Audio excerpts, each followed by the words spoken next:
Armando Santa Cruz, muy buenas noches, ¿cómo estás? ¿Cómo estás, Jaime? Gracias por la invitación. Qué bueno que estás aquí de nuevo.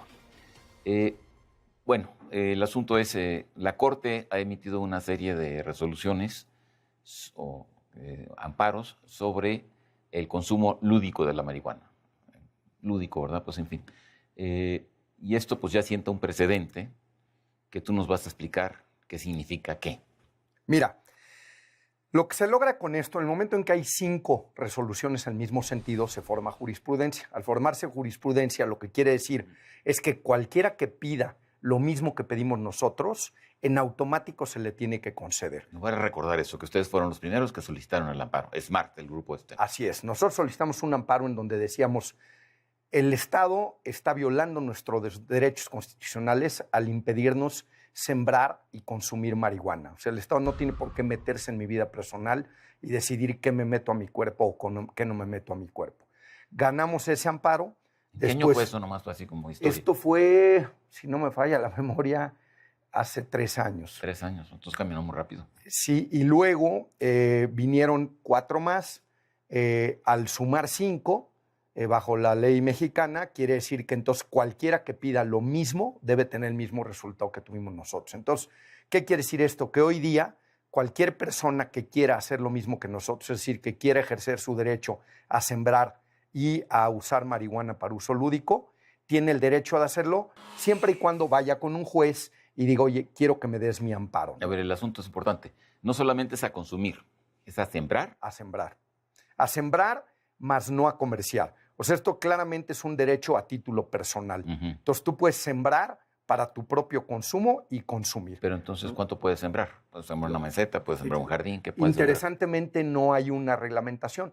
Por eso es que nosotros estamos pidiendo que, dado que ya está la jurisprudencia, pues ahora el Congreso legisle. Y de hecho, algo muy interesante, la semana pasada, A ver.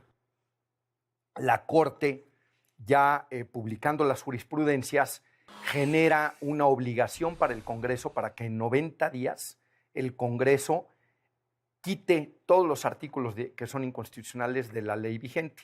En otras palabras, el Congreso, por instrucción de la Corte, está obligado a modificar la legislación de tal manera que todos los mexicanos ya puedan tener este mismo derecho. Eso ya es por obligación. Por obligación. ¿Y si no lo hacen? Y si no lo hacen, hay una figura de la Corte que se llama una declaración de inconstitucionalidad, donde entonces la Corte puede pronunciar la declaración de inconstitucionalidad y automáticamente queda eliminado. Ahora, es algo que no ha hecho la Corte, no es muy común que lo haga la Corte, entonces estamos en terrenos no navegados, ¿no? Sí, pero estamos hablando allí ya como de leyes, ¿no? Es correcto. No son cuestiones constitucionales, sino leyes que derivan de la Constitución. Bueno, sí, la instrucción, lo que está diciendo la Corte es, mira, yo ya evalué 5 veces esta situación. Creo que ya van más de 8. Ya van más de, sí, pero con 5, en el momento en que 5 veces los jueces se pronuncian mayoritariamente en un sentido, lo que están diciendo es, oye, hemos evaluado esto 5 veces, 5 veces hemos llegado a la misma conclusión, por lo tanto, tu Congreso tienes que modificar la ley para que se adecúe a los criterios a los que llegamos en la Corte. O sea, los jueces que son expertos juristas en la materia llegaron 5 veces concurrentemente a la conclusión de que esto violaba la Constitución en varios artículos. Y vale la pena reconocer la labor de la Corte, ¿no? Sí, claro. Y particularmente ahora del presidente de la Suprema Corte, que es Saldívar, ¿no? Sin duda alguna. Mira, yo creo que algo que hay que reconocerle incluso a la Corte... Sánchez Cordero, ahora También la ministra Sánchez Cordero, que es secretaria de Gobernación, votó a favor nuestro cuando fue ministra. Y lo que es interesante es que cómo se dio este proceso. Este proceso se dio a base de plantear nosotros nuestros argumentos y después se soportó con lo que se llama amicus curiae, que son argumentos de amigos de la Corte, o sea, gente que dice, oye, me parece interesante y valioso este caso, quiero aportar argumentos. Y hubo argumentos de científicos, hubo argumentos, por ejemplo, el doctor Juan Ramón de la Fuente proporcionó un argumento científico diciendo, oye, la marihuana hace menos daño que el alcohol, es menos adictiva que muchas otras sustancias legales. Y todo este tipo de cosas que se aportaron, los ministros lo estudiaron, hicieron su tarea y de ahí concluyeron, pues no tiene ningún sentido que el tabaco sea legal, el alcohol sea legal y la marihuana sea motivo de ir a la cárcel.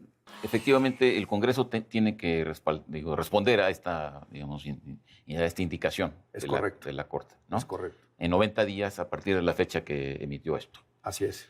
Y entonces, si no lo hace, la Corte podría tomar esta solución. Ahora, si no pasa nada de eso, ¿qué pasa? Mira, por eso te decía que sabemos, estamos en terrenos no navegados. La primera discusión, y es increíble, pero así es 90 días ¿qué? 90 días naturales, 90 días de sesión del Congreso. Ahí hay una discusión que no está del todo clara. Sí. ¿No? Lo que sí es claro es que la Corte dijo, tú tienes que modificar la ley para que se adecue a los criterios que ya digamos en la jurisprudencia. Cuando dice la Corte, ¿qué es?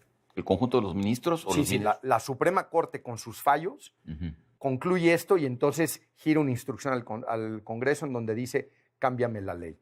Ahora, en caso de que no la cambiaran, hay esta figura que le llaman declaratoria de inconstitucionalidad, donde la Corte lo declararía inconstitucional y entonces en ese momento quedaría ya como un derecho para todos. Ahora, como te digo, es un terreno que no se ha navegado, no hay muchos precedentes, entonces no sabemos qué pasaría si el Congreso no hace lo que tiene que hacer. Ahora, por el otro lado está el asunto de la propuesta que había hecho la secretaria de Gobernación, Es correcto. Olga Sánchez Cordero, ¿no? Ella había insistido en promover una iniciativa que justamente legalizara el consumo lúdico y medicinal. Bueno, medicinal ya está, pero lúdico. Sí. Pero ahí no se ha avanzado mucho, ¿verdad? Mira, de momento no, porque también es cierto que hubo otras cosas que tuvieron ocupado al Congreso, ¿no? El tema de la Guardia Nacional y todo esto, pero yo creo que con este pronunciamiento de la Corte y con la iniciativa de ley que ya estaba un anteproyecto en el Congreso, pues yo supondría que el Congreso caminara en esa dirección. Ya tiene dos incentivos. Estaba la iniciativa que ya había presentado la facción de Morena y ahora pues tienen esta instrucción de la Corte, ¿no? Y la iniciativa la verdad es que estaba bastante bien, ¿eh? Nosotros la estudiamos bastante y es una iniciativa bastante sensata. Pues te invito un día que la analicemos con más detalle. Por supuesto, con mucho gusto. Pero eso lo dejamos para más adelante. Claro que sí. Ahora, así como están las cosas, digamos, el estado de la cuestión es que pues no hay marcha para atrás. Así es. Ahorita ya no hay marcha para atrás. Digo, porque la Corte ya se pronunció, entonces esto ya no tiene reversa. Así es. A menos que en determinado momento la Corte fuese abolida, que esperemos que no vaya. Y ahorita cualquier persona que quiera puede ya ir y pedir su amparo. Déjame hacer un símil. Esto es muy parecido a lo que pasó con el matrimonio gay en varios estados donde no es legal, pero como la Corte también ya hizo jurisprudencia, en esos estados, si dos parejas del mismo sexo, si una pareja de gente del mismo sexo se quiere casar, lo que hace es que va a la Corte y dice, oye, me quiero casar, dame un amparo. Aquí está una jurisprudencia que me da el derecho a esto. Entonces, el juez en Guanajuato, en Querétaro, se está obligado a darles el amparo y con ese amparo ellos ya van al registro civil y dicen, cásame por favor, aquí traigo mi amparo. Está perfectamente bien el símil, pero ¿cómo funcionaría en concreto en este caso con el asunto de la siembra y el consumo individual de la marihuana? De igual manera, tú vas con un juez y dices, oye, yo quiero sembrar y esto, dame mi amparo por favor. Y te dice que no. No, está obligado a dártelo. Tú llegas y le dices, nomás quiero me amparo, o tienes que llegar con un expediente. ¿O qué? No, tú puedes llegar con una servilleta, pones tus argumentos y dices, amparado en esta jurisprudencia. Y el juez está obligado a dártela. Y ya con tu amparo, pues tú puedes proceder a hacerlo, ¿no? Puedes sembrar y consumir. Tú estás en México Unido contra la Delincuencia. Es correcto, yo soy presidente de México. ¿Por qué no tienen machotes para amparos? Ahora pues, que se va a poner de moda. Ahorita comentábamos afuera del aire eso y es una buena idea, lo voy a proponer.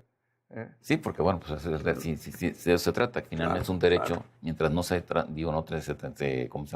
reforme la ley, pues el derecho individual es ampararte y pues ejercer tu derecho y tantán, ¿no? Así es. Y además eso también le daría una dinámica a esto de que pues, las cosas ya cambiaron y no van para atrás. Ahora, lo que es muy importante, y aquí sí yo invito a los legisladores y a los funcionarios públicos a que se apliquen en esto, es que, como bien dijiste al principio, ¿cuánto puedes sembrar? ¿Cuánto puedes consumir? ¿Cuánto puedes portar? Pues no está normado. Entonces, es muy importante que se apuren, legislen, porque en estricto, por ejemplo, yo hoy día podría sembrar 1000 hectáreas si quisiera. Claro, no sé qué haría con ellas porque solo yo lo puedo consumir, ¿no? Pero el tema es, no hay una normativa, sería importante. No puedo. No puedes. No puedo, estoy limitado. O sea, solo para consumo personal. Entonces, por eso es importante que se regule, ya que saquen una legislación y vámonos, ¿no? Y por otro lado está el asunto del uso ya no lúdico, sino del uso medicinal de la marihuana. Exacto. Que ahí aparentemente se había avanzado, pero también aparentemente hay una regulación muy... Mira, la COFEPRIS fue omisa, al grado, y cuando digo omisa es no publicaba el reglamento. Pasó más de un año de que se decretó la legalidad, y ahí no fue jurisprudencia. Ahí el Congreso fue el que legisló Nada más que entonces el reglamento lo tiene que emitir COFEPRIS. COFEPRIS no lo emitió al grado de que en México Unido contra la Delincuencia iniciamos una demanda penal contra la COFEPRIS. ¿Y qué pasó? ¿O qué pasa? Bueno, pues vinieron medidas de apremio y demás, luego vino el cambio de gobierno, sacaron un reglamentito a fines del gobierno pasado bastante hechizo. La verdad es que deja mucho que desear. ¿Hechizo y malo? Sí, hechizo y malo. O sea, debía de hacerse algo mucho más completo. Y francamente, creo que es una asignatura pendiente todavía, ¿no? Se está hablando ya ahora de que la marihuana es el nuevo oro, por ejemplo, posible de la bolsa de valores, ¿no? Sí. Entonces también va a haber un boom económico asociado justamente con esto, ¿no es cierto? Bueno, grandes empresas como Brandt. Sí, bueno, Constellation Brands, por ejemplo, ¿no? Que son los de que se va a meter. ¿no? Ya se entonces, eso está en el horizonte y bueno, pues entonces no solamente se trata de una cosa lúdica, sino de algo que puede generar impuestos y que puede generar empleos. Sí, y tiene, por ejemplo, parte del reglamento, pues es todo el tema impositivo. Por eso es tan importante que haya un reglamento, porque lo peor que puedes tener es que ahora se legaliza, pero estamos en un limbo de actuación, ¿no? Es importantísimo que ya se reglamente y se diga cuáles van a ser los caminos por los que se puede. Pero hablando de reglamentos, si efectivamente la marihuana se va a convertir en una mercancía y tenemos, aunque no esté aprobado, un tratado de libre comercio con el norte de América, pues a final de cuentas la regulación que tú tendrías que imponer sería más o menos de alguna manera que tendría que ser, supongo yo, correspondiente con lo que va a pasar en Estados Unidos y Canadá, ¿o no? Sí, aunque en Estados Unidos, que es un país muy federal, hay muy distintos tratamientos según los distintos estados, ¿no? Es interesante porque en México ha venido de arriba para abajo. La legalización viene por las jurisprudencias, luego por el Congreso Federal y de allá al nivel local. En Estados Unidos ha sido al revés. Ha sido a nivel de los estados. Porque hay estados mucho más restrictivos que otros, ¿no? Entonces, no, en ese sentido, pues, es un poco más complicado. Así es, efectivamente. Pero lo que no hay duda es que esto no tiene reversa. Así es. Que estos amparos que ustedes van a promover ahora masivamente, pues, seguramente van a tener mucho éxito. Y que pues habría que esperar justamente que los legisladores hagan su tarea. Así es, y que poco a poco vayamos logrando que todas las demás drogas se legalicen, porque esto de la guerra contra las drogas es uno de los errores de política pública más grandes de la historia de la humanidad. O sea, la mortalidad, la violencia, la corrupción que ha generado es increíble. Si legalizáramos las drogas y las reguláramos, podríamos tener menos adictos, porque lo han demostrado países que lo han hecho, tendríamos menos violencia, tendríamos menos corrupción y tendríamos recaudación fiscal. Pues con eso cerramos. Muy bien. Además, estoy totalmente de acuerdo. Muchísimas gracias. Al contrario. Gracias, Armando. Encantado. En Contexto, buenas noches. Hasta la próxima semana.